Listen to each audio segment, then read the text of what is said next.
በስመ አብ ወወልድ ወመንፈስ ቅዱስ አሐዱ አምላክ አሜን። እንኳን ለታላቁ የነቢያት ጾም በሰላም አደረሳችሁ አደረሰን። ይህ ከምስካየ ኅዙናን መድኃኔዓለም ገዳም ተምሮ ማስተማር ሰንበት ትምህርት ቤት ከማኅበረ ቅዱሳን የቴሌቪዥን ጣቢያ ጋር መተባበር የሚቀርብላችሁ ሳምንታዊው የሚያስመሰናቸው መርሃ ግብር ነው። መርሃ ግብራችንን እንደ እግዚአብሔር አምላክ መልካምና ቅዱስ ፈቃድ በመዝሙር እንጀምራለን። እስከ መርሃ ግብራችን ፍጻሜ ድረስ አብራችሁ እንድትቆዩ በእግዚአብሔር ስም እንጋብዛለን።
እግዚአብሔር አምላክ ለመዘምራኑ ዝማሬ መላእክት ያሰማልን፣ ዝማሬ መላእክት ያሰማልን፣ የአገልግሎት ዘመናቸውን ይባርክልን፣ አሜን። ከዚህ በመቀጠል መምህራችን ትምህርት ያስተምሩናል። እስከ ትምህርቱ መጨረሻ ድረስ አብራችሁ እንድትቆዩ እንጋብዛለን። በስመ አብ ወወልድ ወመንፈስ ቅዱስ አሐዱ አምላክ።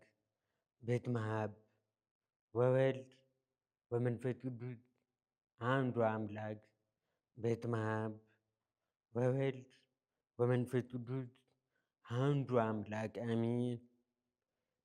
የተከበራችሁና የተወደዳችሁ የእግዚአብሔር ቤተሰቦች፣ የእመቤታችን የቅድስተ ቅዱሳን የቅድስት ድንግል ማርያም የቃል ኪዳን ልጆች፣ አባቶቼ፣ እናቶቼ፣ ወንድሞቼ፣ እህቶቼ በመላው ዓለም የምትኖሩ ሁላችሁ እንደምናችሁ፣ እንደምን አላችሁ?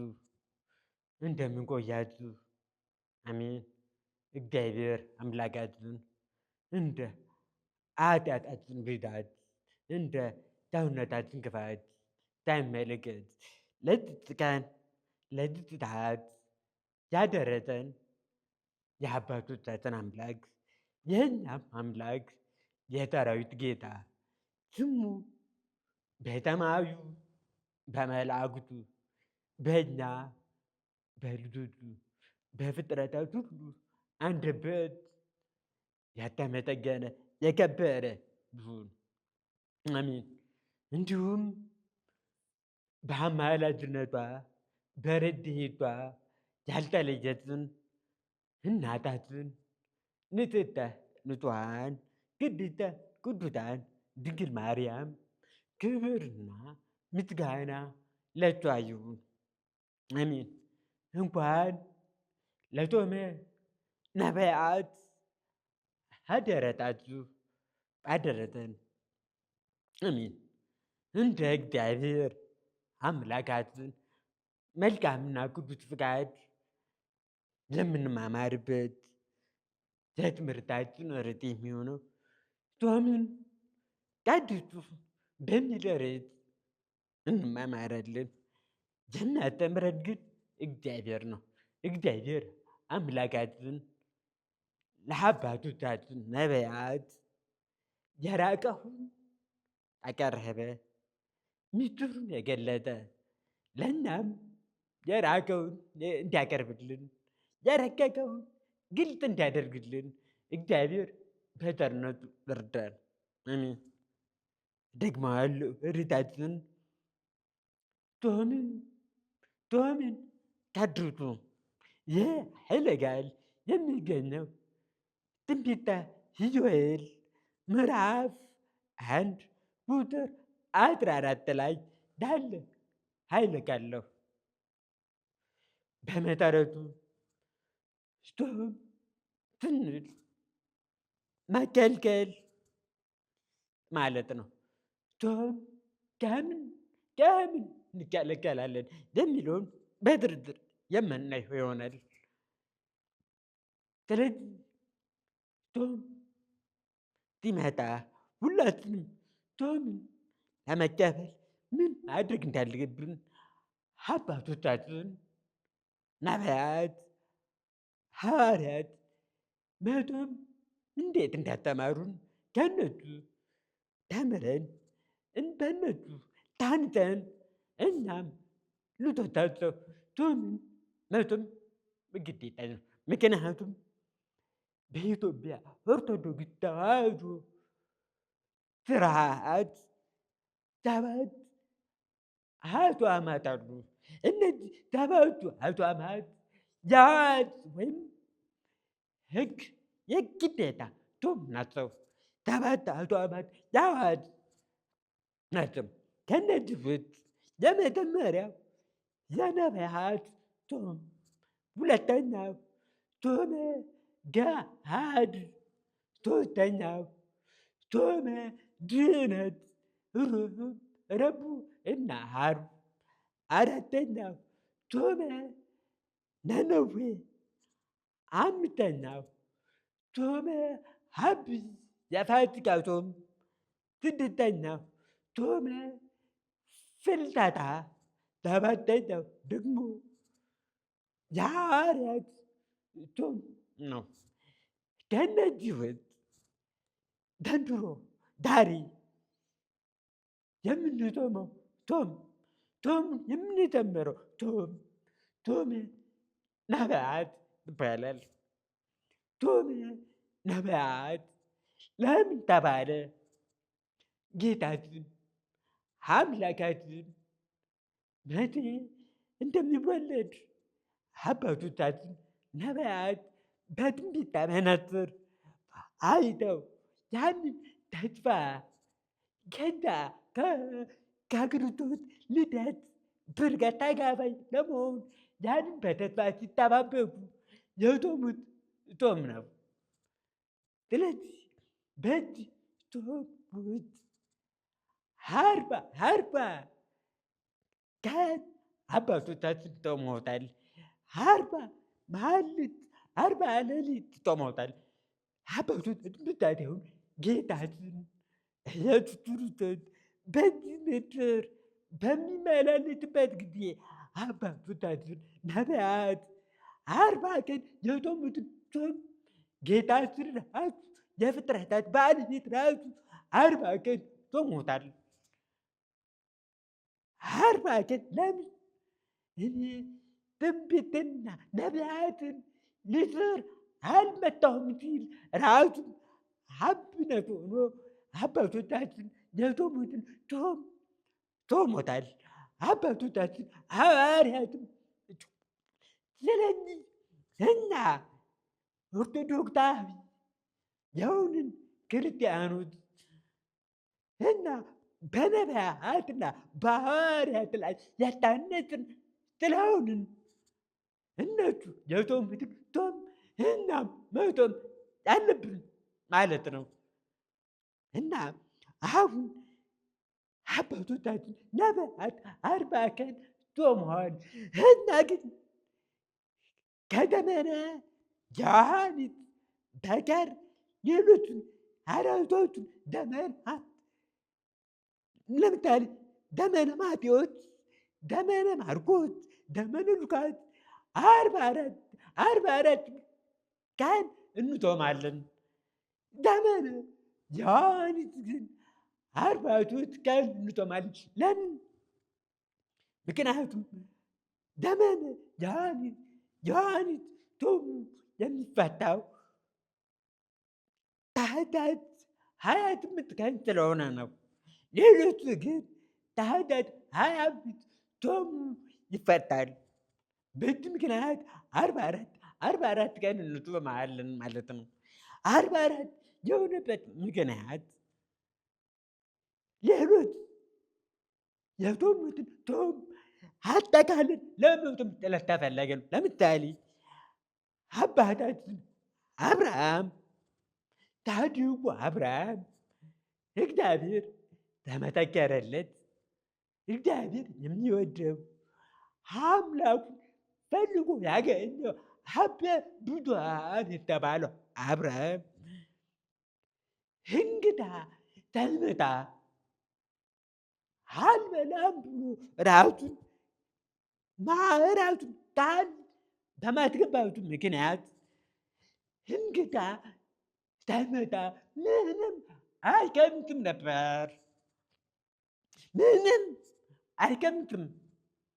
በዚህ ምክንያት ከበጎ ነገር ጠላት ክፉ የሆነው ወይም ጠላት የሆነው ሰይጣን አብርሃም ከእግዚአብሔር ጋር ለማጋጨት ቃል ኪዳኑን ለማፍረስ አስቦ እንግዶች ወደ አብርሃም ቤት እንዳይመጡ ከለከላቸው። በተለያየ ዘዴ ሰው የመሰለ ወደ አብርሃም ቤት መጥተው ከአብርሃም ጋር እንዳይበሉ ከለከላቸው። በዚህ ምክንያት አብርሃም የመጀመሪያውን ቀን ቢጠባበቅ እንግዳ አልመጣለትም፣ ሳይበላ ተኛ። በሁለተኛውም ተመሳሳይ ሰይጣን ከለከላቸው። አብርሃም የሁለተኛው ቀን ቢጠብቅ እንግዳ አጣ።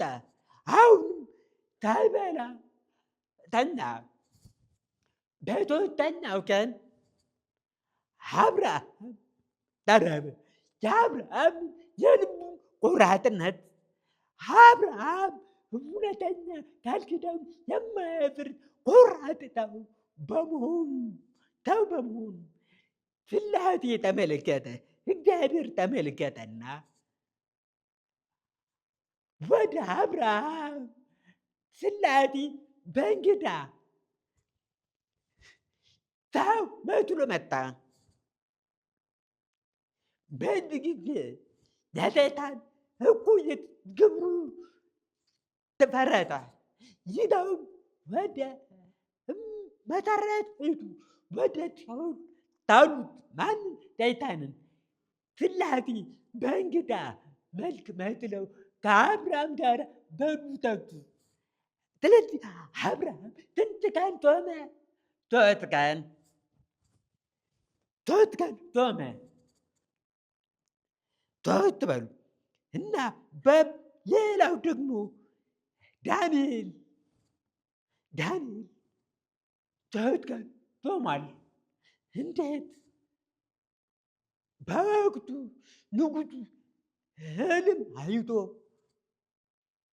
ሕልሙን የሚፈታለት ወይም የሚያስረዳው ትርጉሙ የሚነግረው ሰው በማጣቱ የተለያዩ የጣዖት ካህናትን ቢጠይቃቸው ትክክለኛ መልስ ስላልሰጡት ዳንኤል ሕልም ተርጓሚ መሆኑን ሲሰማ ዳንኤል አስጠራውና ዳንኤል ሕልሙን እንዲተረጉምለት ጠየቀው።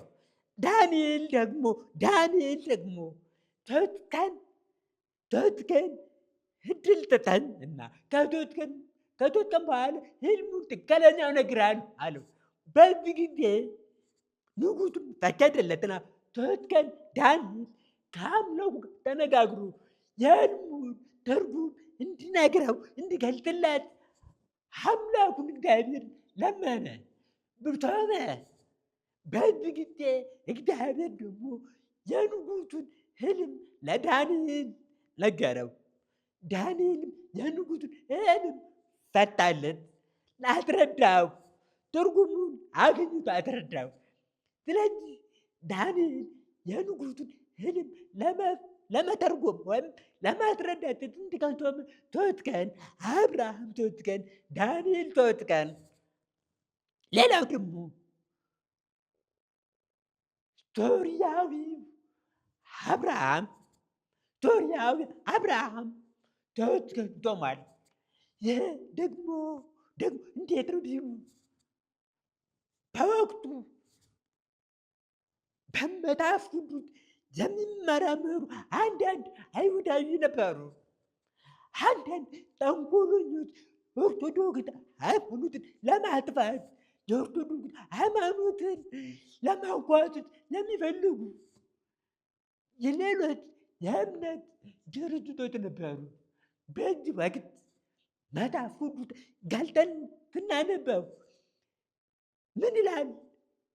የተናፍት ቀንዳት የምታህል እምነት ቢኖረው ይህንን ተራራ ከአንድ ቦታ ወደ አንድ ቦታ ተንቀሳቀስ ብትሉት ይሰለቸዋል የሚል በወንጌል ላይ ተጽፏል። እና የእናንተ ሃይማኖት የእናንተ የኦርቶዶክስ ሃይማኖት ይህን ማድረግ ይችላል ብለው ሶርያዊ አብርሃም ጠየቁት። አብርሃም ደግሞ ይቻላል ብሎ መለሰላቸው። ለሚያምን ሁሉ ይቻላል፣ በመጽሐፍ ቅዱስ ውስጥ አለ። ለሚያምን ሁሉ ይቻላል የሚል ነገር መለሰላቸው። እና ይህንን የምታድርጉ ከሆነ አድርጉና አሳዩኝ ብሎ ንጉሡን አዘዛቸው። ይህንን ሀሳብ የመጣው ከንጉሡ ጋር ለማጋጨት ነበረ አይሁዳዊ ሰውየው። እና አብርሃም ወደ እግዚአብሔር ይቻላል እግዚአብሔር ምስጢሩን እንዲገልጥልን የእምነታችን ጽናት እንዲያሳየን እና እናንተ ለ3 ቀን እድል ስጡን ብሎ ጠየቃቸው። ሶርያዊ አብርሃም በዚህ ጊዜ ንጉሡ 3 ቀን እድል ሰጥቻችኋል ብሎ አዘዛቸው። በዚህ ጊዜ ሶርያዊ አብርሃም ሕዝቡን ሁሉ ወደ እግዚአብሔር እንዲታለኙ እንዲጾሙ አዘዛቸው። ሕዝቡ ሁሉም ጾመ። በሃይማኖታችን የመጣ ፈተና ስለሆነ ነው። ጾመ፣ ወደ እግዚአብሔር ሁሉም ጮኸ።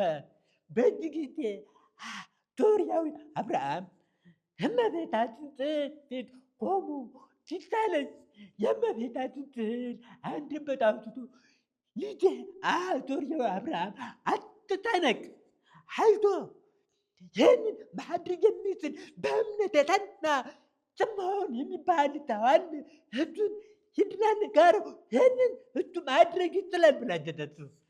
በዚህ ጊዜ ስምዖን ሳማ እየተፋ አገኘው። ለስምዖን ነገሩ። ስምዖን ደግሞ 3 ቀን ጾመው አብሮ እየጾመ እሱም እያታለየ አባቶቻችን እያረዳ ያንን ተራራውን ከቦታ ወደ ቦታ አንቀጣቀጠው። በዚህ ምክንያት ያንን ተንኮል ያልተብጠበት አፈሩና ሄዱ። ተራራ እንዲቀጣቀጥ ከቦታ ወደ ቦታ እንዲቀጣቀጥ የተደረገበት ምክንያት ለምንድን ነው? 3 ቀን በመጾማቸው ነው። አራተኛው ደግሞ ረዱ ሲልባዎት የተባለ አለ። ረዱ ሲልባዎት እሱ ደግሞ ወንጌልን ታስተምር ከእግዚአብሔር በሚያስተምርበት ጊዜ በዛ የሚኖሩ ገደሉት። ከገደሉት በኋላ ምዕመናኑ የሲልባዎት ስጋውን በክብር ለመቅበር ፈልጎ ሲመጣ ስጋው የለም፣ መላእክት ወስዶ ሰውሮታል። በዚህ ጊዜ ምዕመናኑ አዘኑ፣ ወደ እግዚአብሔር አለቀሱ። 3 ቀን ጾመው አልቅሰው በ3ኛው ቀን የሲልባዎት ስጋውን አምጥቶ ሰጣቸው፣ በክብር ቀበሩት። ስለዚህ አሁን እነዚህ ሰዎቹ አራቱ ጾመ ጻድቁ አብርሃም፣ ጾመ ዳንኤል፣ ሶርያዊ አብርሃም፣ ሲልባዎት ረዱ። እነዚህ አራቱ ሰዎች ስለቶም አራቱ ጥላቶሙ አራት አድርገን ደምረን ከነቢያቱም ጋር ደምረን እንተማዋለን። ለእነቱ እናም ከእነቱ በረከት ለማግኘት ብለን እንተማዋለን። በዚህ ምክንያት አራቱን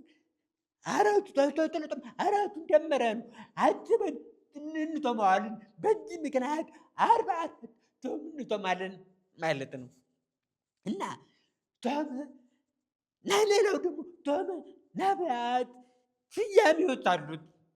ቶመ ነቢያት ስያሜ መጀመሪያው ቶመ ነቢያት ራሱ ቶመ ነቢያት ተብሎ ይጠራል።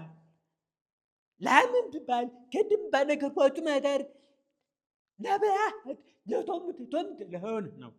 ሁለተኛው ደግሞ ቶመ አዳም አባታችን አዳም እግዚአብሔር ፈጥሮ በገነት ባኖረው ጊዜ አትብላ ዝም ብሎ ከልክሎት ነበረ። ይህንን ፍሬ እንዳትበላ ብሎ ከልክሎት ነበረ።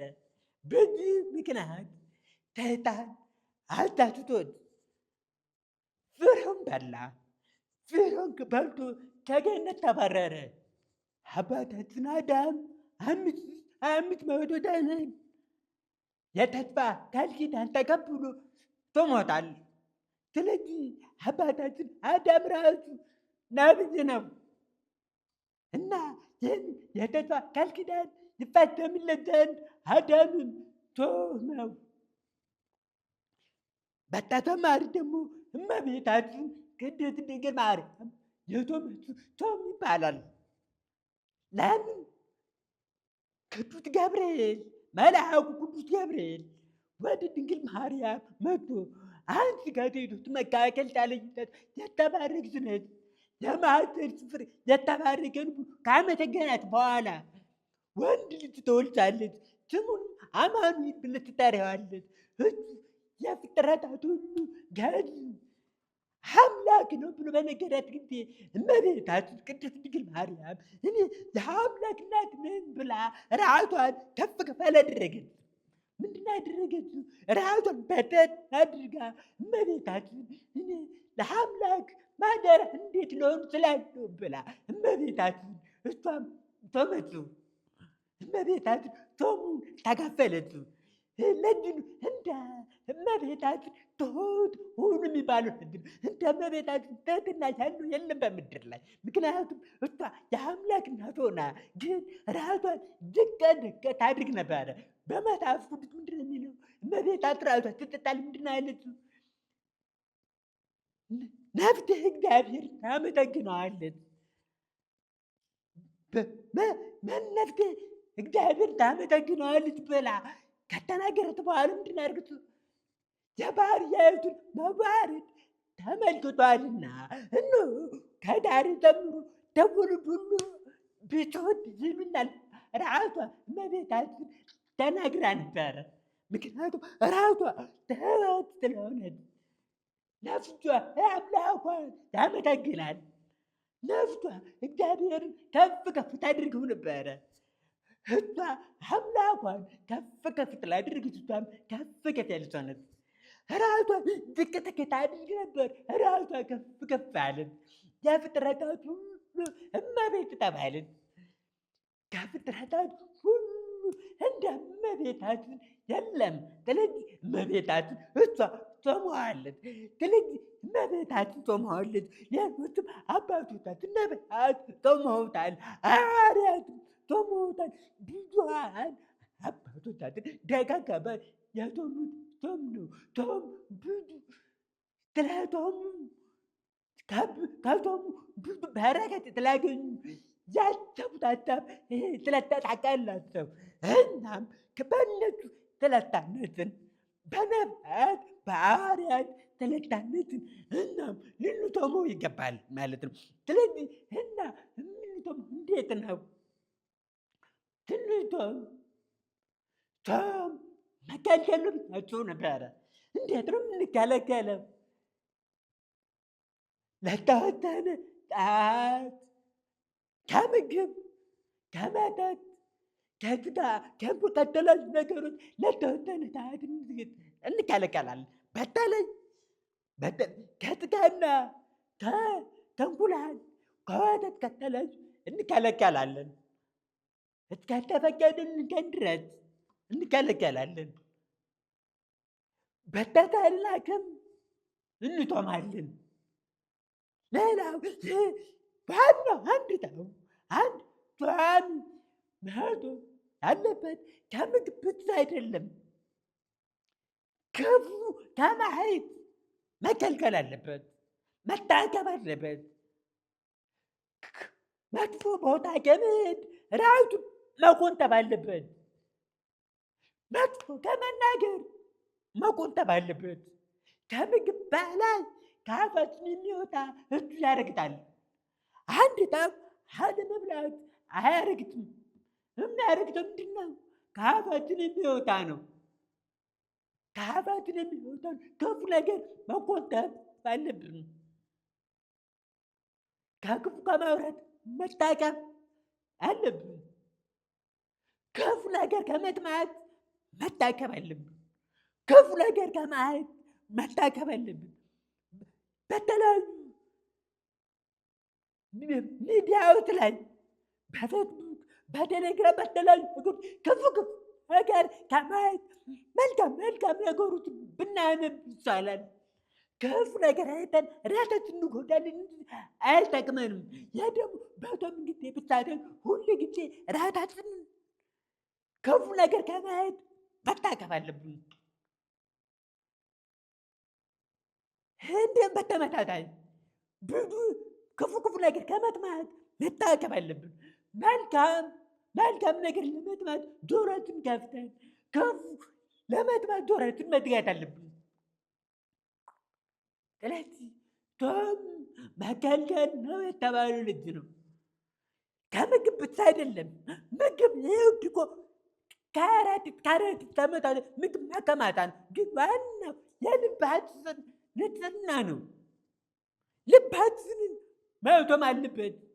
ልባችን ክፉ ከመናገር፣ ክፉ ቦታ ከመሄድ፣ ክፉ ነገር ከመጥራት፣ ከተለያዩ ነገሮች ልባችን ማስታቀብ አለብን። ዋናው ይህን የሚያስፈልገው በጾም ወቅት ራሳችን ከተወሰኑ ነገሮች ከክፉ ነገሮች መታቀብ ያለብን ማለት ነው። ሌላው ጾም ስንጾም ራሳችን ለንስሐ ሕይወት ማዘጋጀት አለብን። ራሳችን ለንስሐ ሕይወት ማዘጋጀት አለብን። ምክንያቱም ወደ እግዚአብሔር ለመቅረብ ግዴታ ከእግዚአብሔር ጋር መታረቅ አለብን።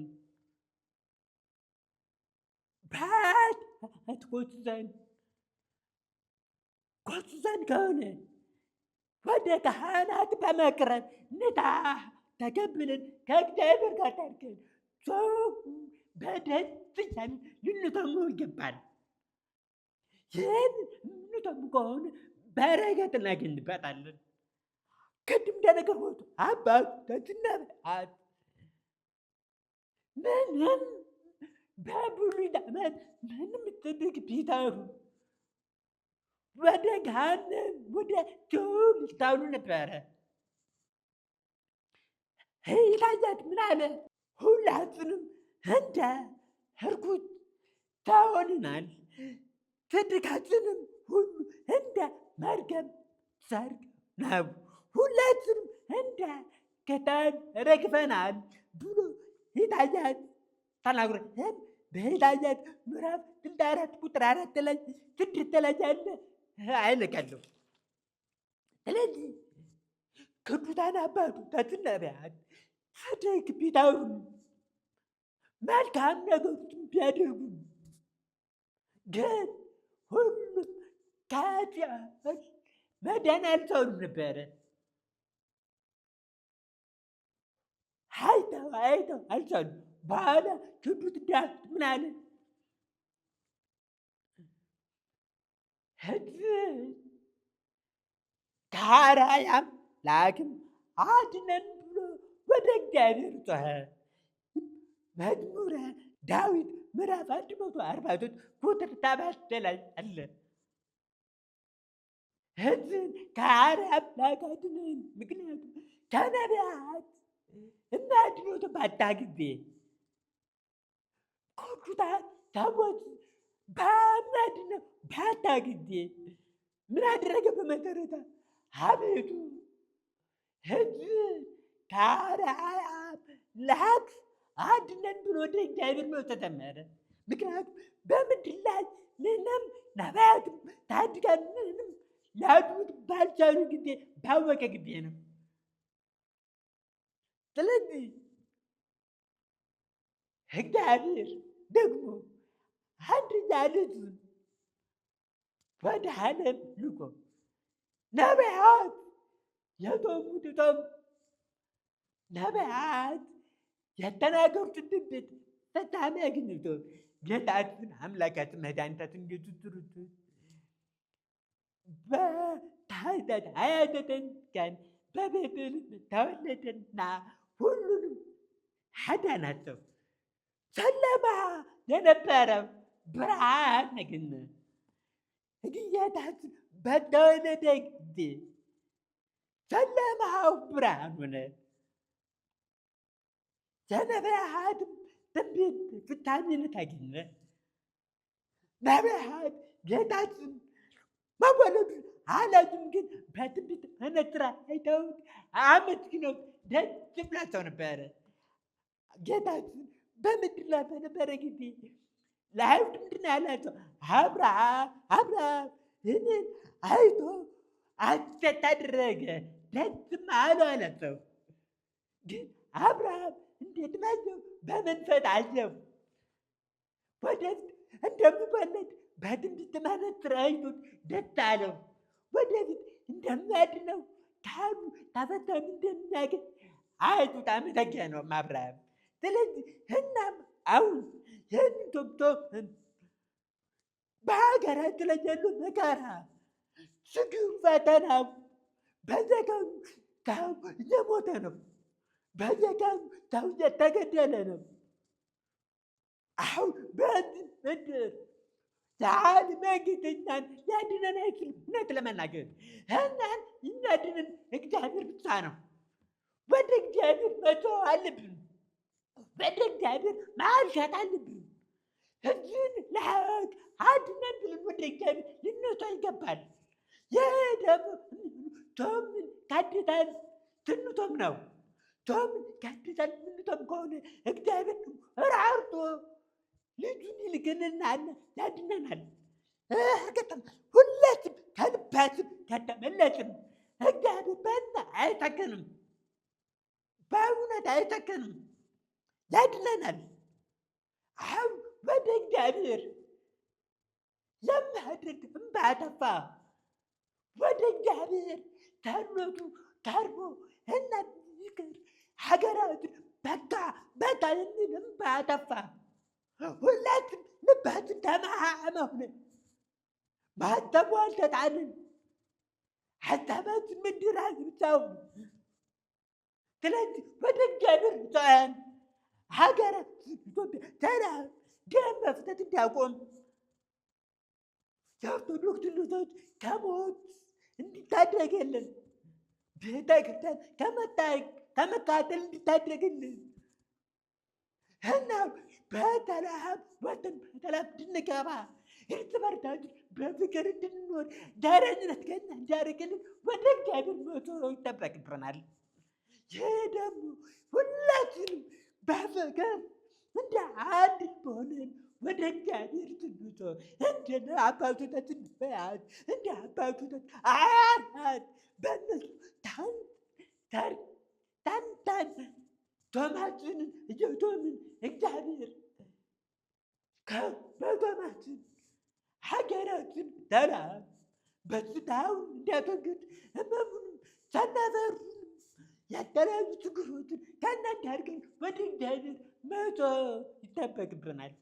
ሁላችንም ክፋት ከእኛ በማራቅ፣ ተንኮል ከእኛ በማራቅ፣ ዘረኝነት ከእኛ በማራቅ እርስ በርሳችን በፍቅር እየኖርን ወደ እግዚአብሔር ስንቀርብ እግዚአብሔር ታመን አምላክ ነውና ወደ እንመለጣለን። እውነት በአዝኖ እኛ መመለጥ አለብን። በንታ መመለጥ እነታ ገብተን ጾሙ በተለሃብ ጾምን በተለብ እንድንፈጽም የእግዚአብሔር ቸርነት የእናታችን የእመቤታችን የቅድስት ድንግል ማርያም አማላጅነት ሀይራገን የጾሙ በረከት ተሳታፊዎች እንድንሆን እግዚአብሔር በቸርነቱ ይርዳን። ወስብሐት ለእግዚአብሔር አሜን። እግዚአብሔር አምላክ ለመምህራችን ቃለ ሕይወት ያሰማልን፣ ቃለ ሕይወት ያሰማልን። የአገልግሎት ዘመናቸውን ይባርክልን። አሜን። በዘመነ ብሉይ ነቢያት እግዚአብሔር ወልድ ከንጽሕተ ንጹሐን ከቅድስተ ቅዱሳን ከእመቤታችን ቅድስት ድንግል ማርያም ተወልዶ ለአዳም የገባለትን ቃል ይፈጽም ዘንድ ትንቢት በመናገር ለሕዝቡ የምስራች ቃል ያበስሩ ነበር። አምላካችን ከድንግል ተወልዶ ከእናቱ ጋር ወደ ግብፅ ምድር እንደሚሰደድ፣ በባሕረ ዮርዳኖስ እንደሚጠመቅ፣ ለሰው ልጆች ድህነት ሲል መከራና ስቃይ እንደሚቀበል፣ እንደሚሰቃይ፣ እንደሚሞት፣ ከሙታን ተለይቶ ተነስቶ እንደሚያርግና ዳግም ለፍርድ እንደሚመጣ በየዘመኑ የተነሱ ቅዱሳን ነቢያት በመንፈስ ቅዱስ ተቃኝተው አስቀድመው ትንቢት ተናግረዋል። ነቢያቱም የትንቢቱን መፈጸም በተስፋ ይጠብቁ፣ በጾምና በጸሎትም ወደ እግዚአብሔር ይማጸኑ ነበር። ነቢዩ ኢሳይያስ አስቀድሞ ስለ ጌታችን መድኃኒታችን ኢየሱስ ክርስቶስ መወለድ ጌታ ራሱ ምልክት ይሰጣችኋል፣ እነሆ ድንግል ጸንሳለች፣ ወንድ ልጅንም ትወልዳለች፣ ስሙንም አማኑኤል ብላ ትጠራዋለች በማለት እንደተናገረ ትንቢተ ኢሳይያስ ላይ ተጽፎ እናገኘዋለን። እንዲሁም ነቢዩ ሚክያስም በቤተልሔም እንደሚወለድ እንዲህ በማለት ገልጧል። አንቺም የኤፍራታ ምድር ቤተልሔም ሆይ አንቺ በይሁዳ አእላፋት መካከል ትሆኚ ዘንድ ታናሽ ነሽ፣ ነገር ግን አመጣጡ ከቀድሞ ጀምሮ ከዘለዓለም የሆነ በእስራኤልም ላይ ገዢ የሚሆን ካንቺ ይወጣልኛል በማለት ነግሮናል። ይህም ይፈጸም ዘንድ ነቢያቱ በጾም በጸሎት ተወስነው አምላክ ሰው ሆኖ ዓለምን የሚያድንበትን ዘመነ ስጋዌ ሲጠባበቁ ቆይተዋል። የነቢያት ትንቢትና ጸሎትም በእግዚአብሔር ሰው መሆን ተፈጽሟል። ቅድስት ቤተ ክርስቲያንም ይህንን ታሳቢ በማድረግ በዘመነ ማቴዎስ፣ በዘመነ ማርቆስና ሉቃስ ከህዳር 15 እስከ ታኅሳስ 29 በዘመነ ዮሐንስ ደግሞ እስከ ታኅሳስ 28 ጾም ታውጃለች። ነቢያት የጾሙት ይህ ጾም በቤተ ክርስቲያን ስርዓት መሰረት የተለያዩ ስያሜዎች ተሰጥቶታል። ሁሉን ነገር በምክንያት የሚያደርገው አምላካችን እግዚአብሔር ለአዳም ድህነት ከልጅ ልጁ ተወልዶ እንደሚያድነው የገባለት ቃል እንዲፈጸም ትንቢት በተነገረው መሰረት ነቢያት ቢጾሙት እና የነቢያት ጾም ወይም ጾመ ነቢያት ተብሎ ቢጠራም በመስቀሉ የተቀበለለትን መከራ ሁሉ የአዳም ዕዳ ይከፍልለት ዘንድ ነውና ጾመ አዳምም ይባላል። ስለ እግዚአብሔር ሰው መሆን በስፋት ትምህርተ ወንጌል የሚሰጥበት ወቅት በመሆኑ የስብከት ጾም ወይም ደግሞ ጾመ ስብከት የሚል ስያሜም ተሰጥቶታል። የጾሙ መጨረሻ ወይም መፍቻ በዓለ ልደት በመሆኑ ደግሞ የልደት ጾም ወይም ጾመ ልደት በመባልም ይታወቃል። ይህ ጾም የፊልጶስ ጾም ወይም ደግሞ ጾመ ፊልጶስ ተብሎ ይጠራል። የዚህም ምክንያት ሐዋርያው ቅዱስ ፊልጶስ በአፍራቅያና አውራጃዋ ሁሉ እየተዘዋወረ በጌታችን አምላካችንና መድኃኒታችን ኢየሱስ ክርስቶስ ስም ወንጌልን በማስተማር ድንቅ ድንቅ ተአምራትን በማድረግ ብዙዎች ወደ አሚነ እግዚአብሔር ሲመልስ ቆይቶ ትምህርቱን በማይቀበሉት የአፍራቅያ ሰዎች አማካኝነት በሰማዕትነት አረፈ። ደቀ መዛሙርቱ ስጋውን ሊቀብሩ ሲሉም ስለተሰወረባቸው የሐዋርያው ስጋ ይመልስላቸው ዘንድ ሱባኤ ይዘው በጾም በጸሎት ተወስነው ፈጣሪያቸውን በመማጸናቸው እግዚአብሔር ልመናቸውን ተቀብሎ በሶስተኛው ቀን መለሰላቸው። ስጋውንም ወይም አስክሬኑን በክብር ቀብረውታል። ደቀ መዛሙርቱ የሐዋርያው ስጋ ካገኙ በኋላ እስከ ጌታችን መድኃኒታችን ኢየሱስ ክርስቶስ ልደት ድረስ ጾመዋል። ስለዚህም ጾመ ነቢያት የፊልጶስ ጾም ወይም ጾመ ፊልጶስ እየተባለ ይጠራል። ከዚህ በመቀጠል ሁለተኛውን ዝማሬ መዘምራን ያቀርቡልናል። አብረን እንዘምር።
እግዚአብሔር አምላክ ለመዘምራኑ ዝማሬ መላእክት ያሰማልን፣ ዝማሬ መላእክት ያሰማልን።